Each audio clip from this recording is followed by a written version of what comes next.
اعوذ باللہ من الشیطان الرجیم بسم اللہ الرحمن الرحیم الحمدللہ رب العالمین وصلی اللہ علی محمد وآل بیتہ الطیبین الطاہرین۔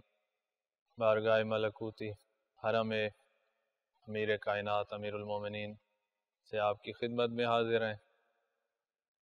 کل تک ہم نے بات کی ہے ان چیزوں کے بارے میں جن پر زکوٰۃ واجب ہوتی ہے، ان کی کیا شرائط ہیں، کن شرائط کے ساتھ زکوٰۃ واجب ہوتی ہے۔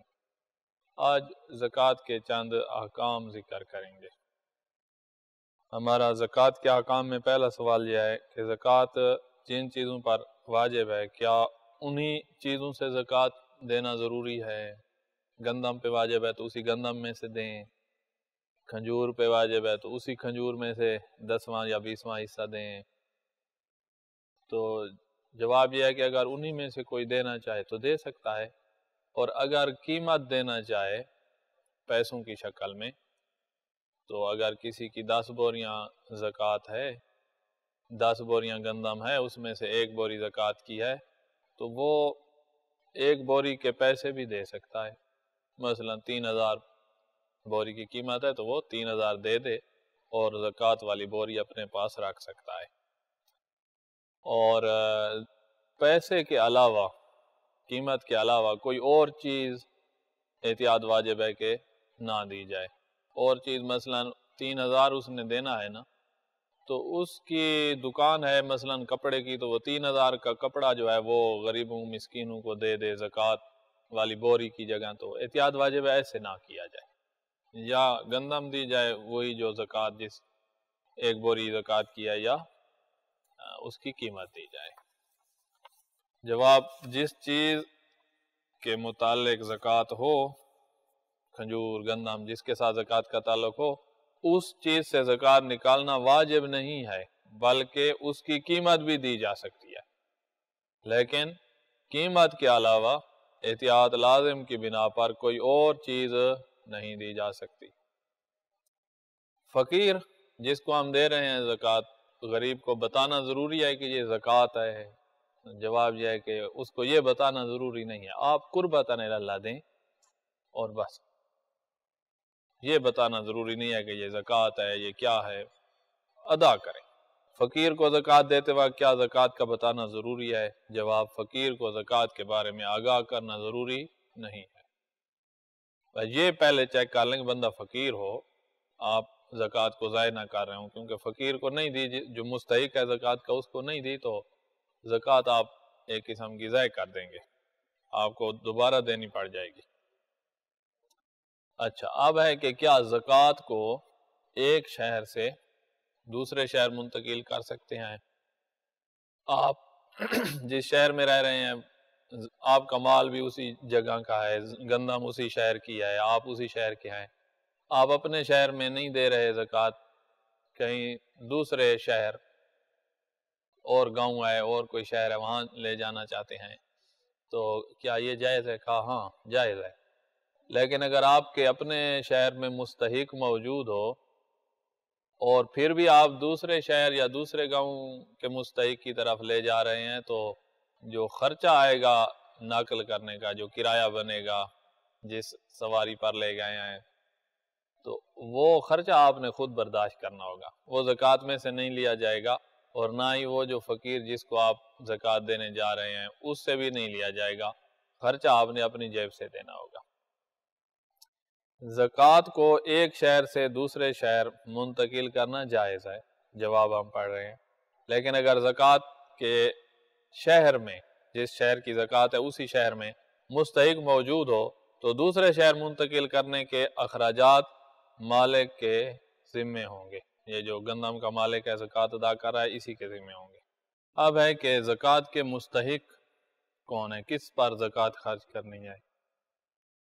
زکوٰۃ کے مستحق 8 قسم کے لوگ ہیں، ان 8 اقسام کے لوگوں پر آپ زکوٰۃ تقسیم کریں، آپ کی مرضی جائے، ان میں سے کسی ایک کو ہی ساری دے دیں تو بھی ٹھیک ہے۔ وہ 8 قرآن مجید میں بھی آپ کو مل جائیں گے۔ ان میں سے سب سے پہلا اور دوسرا جو ہے وہ ہے فقیر اور مسکین۔ فقیر اور مسکین کو پہچان لیں، یہ آپ کے خمس میں بھی یہ ان کی تعریف آپ کے کام آئے گی۔ اسی طرح کفارے جو ہوتے ہیں ان میں بھی، فدیہ جو روزے کا دیا جاتا ہے ان میں، فطرہ کے احکام میں فقیر کا ذکر ہوگا کہ فقیر کو فطرہ دینا ہے۔ تو فقیر اور مسکین کو پہچان لیں۔ فقیر اور مسکین اس بندے کو کہا جاتا ہے جس کی غربت مجبوری کی وجہ سے ہو، یا دوسرے الفاظ میں اس طرح کیونکہ وہ کام کرتا ہے، سست نہیں ہے، لیکن اس کی آمدن کم ہے اور اخراجات زیادہ ہیں، بچے اس کے زیادہ ہیں، مزدور ہے، تو مزدور کتنا کما لے پھر بھی بچے زیادہ ہوں تو اس کے اخراجات یقیناً ضروری اخراجات کم ہیں، تو یہ بندہ فقیر شمار ہوتا ہے۔ اور وہ بندہ جو سست ہے، کام نہیں کرتا، اپنے آپ کو غریب بنائے ہوئے ہے، کیوں؟ کام نہ کرنے کی وجہ سے، کام نہ کرنے کی کوئی مجبوری ذکر نہیں کر سکتا، تو ایسا سست بندہ شرعی لحاظ سے فقیر شمار نہیں ہوتا۔ تو فقیر وہ ہے کہ جس کی غربت مجبوری کی وجہ سے ہو، اور مسکین جو ہوتا ہے وہ فقیر سے بھی زیادہ غریب ہوتا ہے۔ تو حالانکہ دونوں میں یہ بات ضروری ہے کہ ان کی غربت اختیاری نہیں ہے، یعنی خود انہوں نے اپنے لیے غربت اختیار، سستی کر کے غربت اختیار نہیں کی ہوئی، بلکہ کام کرتا ہے لیکن آمدن کم ہے، یا جو کام وہ جانتا ہے آج کل وہ کام کوئی کرواتا ہی نہیں ہے، اور یہ کوئی اور کام جانتا ہی نہیں ہے، اس وجہ سے مجبور ہے، اور کام سیکھ رہا ہے تو اس سیکھنے والے پیریڈ میں وہ کام نہیں کر سکتا، سیکھ جائے گا تو پھر کر لے گا، تو ادھر اس کی بھی ایک مجبوری ہے۔ یا وہ بندہ جو مزدور طبقہ ہے یا کام کرتا رہتا ہے، جو کام بھی کرتا تھا، اب بیمار پڑا ہوا ہے، کچھ نہیں کر سکتا، یا جیسے ابھی لاک ڈاؤن ہو رہے ہیں کرونا کی وجہ سے، تو وہ لاک ڈاؤن میں پھنسا ہوا ہے، کام نہیں ہے اس کا، تو مجبوری جس کی ہو، غربت مجبوری کی وجہ سے ہو، وہ فقیر اور مسکین ہے۔ زکوٰۃ کے مستحقین، زکوٰۃ کے مستحق کتنے اور کون سے افراد ہیں؟ جواب: زکوٰۃ کو درجہ ذیل 8 موارد میں صرف کیا جا سکتا ہے۔ نمبر 1 اور 2 ہے فقیر اور مسکین، یہ آپ نے پہچان لیے۔ تیسرا ہے وہ لوگ جو امام وقت یا امام کا جو نائب ہے، جیسے فقہا ہمارے مجتہد، ان کے حکم سے زکوٰۃ جمع کرنے والا کام کرتا ہے، مجتہد ان کو بھیجتا ہے اور وہ زکوٰۃ جمع کرتے ہیں۔ ان پر بھی زکوٰۃ خرچ کی جا سکتی ہے، لیکن ہم ڈائریکٹ ان پر خرچ نہیں کر سکتے، مجتہد کی اجازت سے ان پر خرچ کی جائے گی، جتنی اجازت دے گا مجتہد اتنا ہی ان پر خرچ کیا جائے گا۔ نمبر 3، جو شخص امام یا نائب امام کی طرف سے زکوٰۃ جمع کرنے پر مامور ہو۔ چوتھا مورد جہاں پر زکوٰۃ خرچ کی جا سکتی ہے وہ ہے مؤلفۃ القلوب۔ مؤلفۃ القلوب سے مراد وہ کافر ہیں کہ جن کو زکوٰۃ دی جائے گی تو وہ اسلام کی طرف مائل ہوں گے، یا جب کوئی اسلام پر جنگ مسلط کر رہا ہوگا تو وہ اسلام کے مسلمانوں کے ساتھ ہو کر مسلمانوں کے دفاع میں کام آئیں گے، تو جنگ میں تعاون کریں گے مسلمانوں کے ساتھ اگر زکوٰۃ دی گئی، تو ان کے دلوں کو نرم کرنے کے لیے ان کو زکوٰۃ دی جاتی ہے، لیکن یہاں پر بھی زکوٰۃ مجتہد کی اجازت سے دی جائے گی۔ تو یہ دو جو ہیں، تیسرا اور چوتھا مورد، یہاں پر مجتہد کی اجازت سے زکوٰۃ خرچ کی جائے گی۔ نمبر 4، ایسے کافر جنہیں اگر زکوٰۃ دی جائے تو اسلام کی طرف مائل ہوں گے یا مسلمانوں کی مدد کریں گے، تو یہ مجتہد کی اجازت سے جان دیں گے۔ 5واں مورد ہے غلام آزاد کرنے کے لیے۔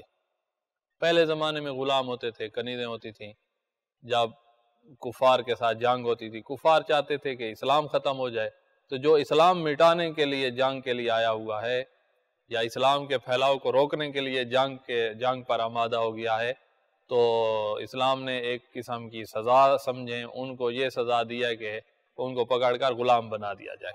قتل نہیں کیا ہے ہم نے، جب ہاتھ آ گئے ہیں تو ہم نے غلام بنایا ہے، غلام جب بنایا تو پھر اسلام نے اس کے حقوق رکھے ہیں، تو یہ اس کے جرم کو دیکھا جائے اور ادھر یہ قسم کی سزا دیکھی جائے تو اتنی بڑی سزا نہیں ہے، ان کے حقوق رکھے ہیں، اور پھر زکوٰۃ میں سے ان کو آزاد کرنے کا راستہ بھی اسلام نے رکھا ہے۔ جس طرح کفارہ، جیسے روزے کا کفارہ، تو ان میں روزے کے کفارے میں ایک شک یہ تھی کہ غلام آزاد کر دیا جائے کفارے میں۔ بہت سے کفارے ایسے ہیں جن میں غلام آزاد کرنے کو کہا گیا ہے، تو اتنا آزاد کروایا اسلام نے کہ آپ غلام باقی ہی نہیں رہے ہیں، تو کسی کے ذہن میں یہ تصور نہ آئے کہ اسلام نے غلام بنا کر ظلم کر دیا ہے، نہ، ان کا جرم بھی دیکھا جائے اور پھر یہ سزا دیکھی جائے۔ ہر ایک مجرم کو سزا ملتی ہے، تو اس میں کوئی ظلم زیادتی نہیں ہے۔ ان پر احسان کرنے کا اسلام نے کہا ہے، آزاد کریں، آزاد نہیں کر رہے تو ان کے پورے حقوق ادا کریں، اور حقوق ان کے معین ہیں۔ نمبر 5، غلام آزاد کرنے کے لیے زکوٰۃ خرچ کی جائے گی۔ ادھر مجتہد کی اجازت کی ضرورت نہیں ہے، وہ تیسرے چوتھے میں اجازت کی ضرورت تھی۔ چھٹا مورد ہے کہ وہ بندہ جس پر بہت زیادہ قرض جمع ہو گیا ہے، قرض لیا اس نے یا سامان لیا اور پیسے ادا نہیں کر رہا، نہیں کر سکتا، تو یہ والا بندہ مقروض ہے اور مجبور ہے، تو اسلام نے اس پر بھی زکوٰۃ خرچ کرنے کی اجازت دی ہے، اور یہاں پر بھی مجتہد سے اجازت کی ضرورت نہیں ہے۔ ایسا مقروض جو قرض ادا کرنے کی قدرت نہ رکھتا ہو۔ 7واں مورد وہ ہے رفع عامہ کے جو کام ہوتے ہیں۔ رفع عامہ وہ کام ہوتا ہے جو کسی ایک دو مسلمان کا فائدہ اس میں نہیں ہوتا، سارے مسلمانوں کا فائدہ ہوتا ہے، جیسے ہاسپٹل بنانا، سکول بنانا، مدرسے بنانا، مسجد بنانا، نہر یا دریا پر پل بنانا جس سے گزرنے والوں کو آسانی ہوگی، رستے بنانا، عمومی کام جو ہیں۔ لیکن ان عمومی کاموں میں ہم اپنی طرف سے خرچ نہیں کر سکتے، احتیاط واجب کی بنا پر پہلے مجتہد سے اجازت دیں گے، وہ اجازت دے گا تو پھر اس عمومی کام میں خرچ کیا جائے گا۔ 7واں مورد اللہ کی راہ میں خرچ کرنا، یعنی ایسے کاموں میں زکوٰۃ کو صرف کرنا جن کا فائدہ تمام مسلمانوں کو پہنچے، جیسے مسجد یا مدرسہ یا پل یا سڑک بنوانا۔ 8واں مورد ہے ابن سبیل۔ ابن سبیل اس مسافر کو کہا جاتا ہے کہ جو گھر سے چلا ہے، سامان زاد سفر لے کر چلا ہے، مثلا جیسے یہاں زواری پہ آیا ہے ایک بندہ پاکستان سے، اور یہاں پہنچا ہے تو اس کے پیسے گم ہو گئے، یا خدا نخواستہ کسی ضعیف النفس نے چوری کر لیے، یا وہ خرچہ جو سمجھ کر لے آیا تھا خرچہ اس سے زیادہ ہو گیا ہے، اور اب واپسی کا اس کے پاس جانے کا اخراجات نہیں ہے، تو یہاں پر بھی اس کو بھی زکوٰۃ میں سے اتنا دیا جا سکتا ہے جس سے یہ اپنے گھر پہنچ جائے، لیکن یہ اس کو اس صورت میں دیا جائے گا جب اس کو یہاں کوئی قرض نہ ملتا ہو، کوئی وہاں سے منگوا بھی نہ سکتا ہو، یعنی مجبور ہو گیا ہے زکوٰۃ لینے پر، تو اس کو زکوٰۃ دی جا سکتی ہے۔ نمبر 8، ابن سبیل کو دینا، یعنی ایسے مسافر کو دینا جس کا سفر میں زاد راہ ختم ہو گیا ہو۔ اچھا، یہاں پھر وہی بتا رہے ہیں نوٹ میں کہ تیسرے اور چوتھے مورد میں زکوٰۃ صرف کرنے کے لیے حاکم شرعی یعنی مجتہد سے اجازت لینا ضروری ہے۔ تیسرا چوتھا مورد تھا، تیسرا تھا وہ جو زکوٰۃ جمع کرنے والے لوگ تھے مجتہد کے حکم سے، اور چوتھا مورد تھا کافر جن کے دل نرم کرنے کے لیے زکوٰۃ دی جاتی تھی، ان میں مجتہد سے اجازت لے کر زکوٰۃ کو خرچ کیا جائے گا۔ جبکہ 7ویں مورد میں اجازت لینا احتیاط لازم کی بنا پر ہے۔ 7واں مورد رفع عامہ کے جو کام ہیں ان میں احتیاط لازم بنا پر اجازت لی جائے گی، مجتہد سے اجازت لے کر خرچ کیا جائے گا۔ اچھا، اب یہاں ہے آگے مستحقین زکوٰۃ، یہ جو آپ نے ذکر کیا ہے ان کی کیا صفات ہونی چاہیے، کیا شرائط ہونی چاہیے، وہ صفات ہوں ان میں تو پھر ان کو دے سکتے ہیں، اگر وہ نہ ہوں تو پھر نہیں دے سکتے۔ سوال ہمارا ہے کہ مستحقین زکوٰۃ میں کن اوصاف کا ہونا ضروری ہے؟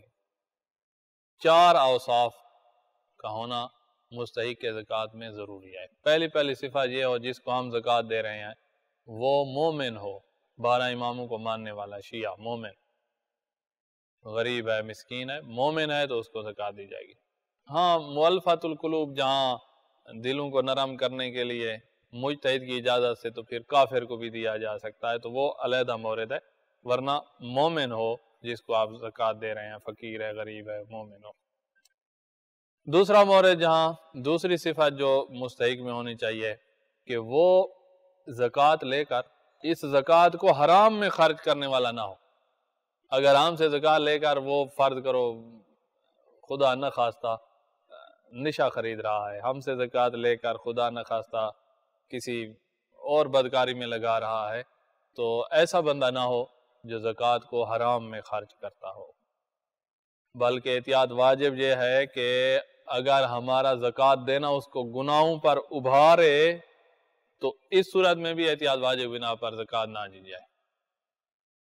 اور جو نماز کا تارک ہے، نماز کو چھوڑنے والا ہے، اس کو بھی زکوٰۃ نہ دی جائے، نہ ادا پڑتا ہے اور نہ ہی اس کی قضا انجام دیتا ہے، تو یہ تارک الصلاۃ ہے، احتیاط واجب ہے، اس کو بھی نہ دی جائے۔ شارب الخمر جو شراب پیتا ہے اس کو بھی احتیاط واجب ہے، زکوٰۃ نہ دی جائے، اور جو علل اعلان گناہ کرتا ہے اس کو بھی احتیاط واجب ہے کہ زکوٰۃ نہ دی جائے۔ تیسری صفت جو مستحق زکوٰۃ میں ضروری ہے وہ یہ ہے کہ جس کو زکوٰۃ دے رہے ہیں اس کے اخراجات دینے والے پہ واجب نہ ہوں، زکوٰۃ دینے والے پر اس کے اخراجات واجب نہ ہوں۔ اب شوہر جو ہے زکوٰۃ نکال رہا ہے اور بیوی کو دے رہا ہو تو بیوی کے اخراجات تو شوہر پہ واجب ہوتے ہیں، تو یہاں چاہے بیوی جتنی بھی غریب ہو اس کو زکوٰۃ نہیں دے سکتا، کیونکہ اس کے بیوی کے اخراجات شوہر پہ واجب ہیں۔ اچھا، والدین بوڑھے ہیں، کام کار نہیں کر سکتے، ان کے اخراجات اولاد پہ ہوتے ہیں، تو اب اولاد اگر زکوٰۃ نکال رہی ہے تو وہ اپنے والدین کو نہیں دے سکتے، کیونکہ ان کے اخراجات اولاد پہ واجب ہیں۔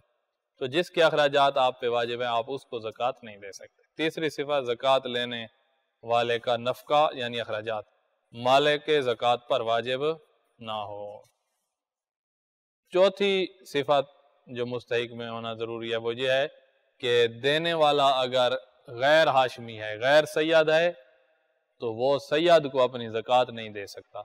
سید دے سکتا ہے، سید کو بھی دے سکتا ہے، غیر سید کو بھی دے سکتا ہے، لیکن غیر سید اپنی زکوٰۃ سید کو نہیں دے سکتا۔ تو یہ چوتھی صفت بھی ضروری ہے۔ اگر زکوٰۃ دینے والا غیر ہاشمی ہے تو زکوٰۃ لینے والا ہاشمی سید نہ ہو۔ یہاں پر ہمارے زکوٰۃ کے احکام ختم ہو گئے ہیں۔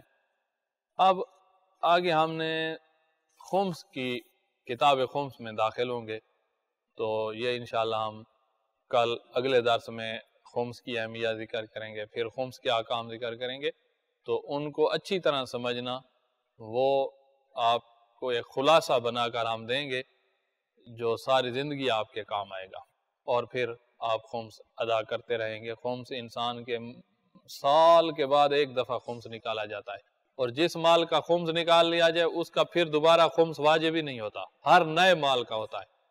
تو اتنا زیادہ خمس واجب نہیں ہوتا، لیکن بے پرواہی کرتے ہوئے بعض لوگ اپنے حلال اور حرام کو ملائے ہوئے ہوتے ہیں۔ خداوند عالم آپ کی توفیقات میں اضافہ فرمائے، والحمدللہ رب العالمین۔